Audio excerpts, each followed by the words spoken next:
আমি নুসরাত জাহান। আমি একজন স্ক্রিপ্ট রাইটার। আর আমি থাকি দক্ষিণ বনশ্রী। আমার আসলে যাওয়ার ইচ্ছা ইউরোপের কোনো দেশে। দুটি কারণ। এক, আমি ঘুরতে পছন্দ করি, তো ইউরোপে গেলে অনেকগুলো দেশ একবারে দেখা সম্ভব। আর পড়াশোনা করতে চাই আসলে কমিউনিকেশন রিলেটেড কিছু। গ্লোবাল পাথওয়ে সম্পর্কে আমি জেনেছি আসলে ফেসবুকের মাধ্যমে, একটা ভিডিও থেকে এটার ব্যাপারে জানতে পারি। আর এখানে এসেছি আসলে আমার উচ্চশিক্ষার অনেক বেশি আগ্রহ ছিল, যেটা নানান কারণে হয়নি, সেটার ব্যাপারে একটু জানতে। কারণ যেহেতু হয়নি সময় মতো, তো স্টাডি গ্যাপ রয়েছে অনেক।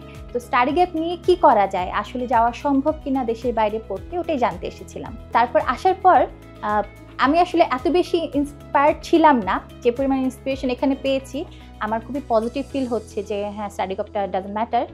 এরপরেও আসলে এখনও পড়াশোনা করার সময়টা চলে যায়নি, একটু প্রিপারেশন নিতে হবে, বাট হয়ে যাবে। আত্মবিশ্বাস অনেকখানি বেড়ে গিয়েছে। কারণটা হচ্ছে যে যেসব জিনিস নিয়ে আমার ডাউট ছিল সেগুলো ক্লিয়ার হয়েছে। আর আমি যার সাথে কথা বললাম, মোহাম্মদ আলী, উনি খুবই কর্ডিয়ালি আমাকে সব কিছু বুঝিয়েছেন, আমার প্রশ্নগুলোর উত্তর দিয়েছেন ধৈর্য ধরে, এবং আমাকে অনেকখানি সময় দিয়েছেন। এটার জন্য আমি খুবই হ্যাপি। মানে মোট কথা, আমি এখানে এসে যথেষ্টই পজিটিভ ফিল করছি, এবং আমার মনে হচ্ছে যে হ্যাঁ, কিছু একটা হবে পজিটিভ। আমার মনে হয়েছে নামের মতোই গ্লোবাল পাথওয়ে এক্সপার্টের সবাই হচ্ছে এক্সপার্ট এই ব্যাপারে। এখানে সার্ভিসটা পাওয়ার পর আমি আরও কয়েকজনকে অবশ্যই বলবো। কারণ আমার মনে হয়েছে যে আমরা যখন কোনো কিছু করার কথা ভাবি, সবসময় কোন পথে যাব এটা ঠিক বুঝতে পারি না, তো গাইডলাইনটা জরুরি। তো আমার মনে হয়েছে বাইরে পড়তে যাওয়ার ব্যাপারে এখানে যথেষ্ট ভালো গাইডলাইনটা পাওয়া সম্ভব।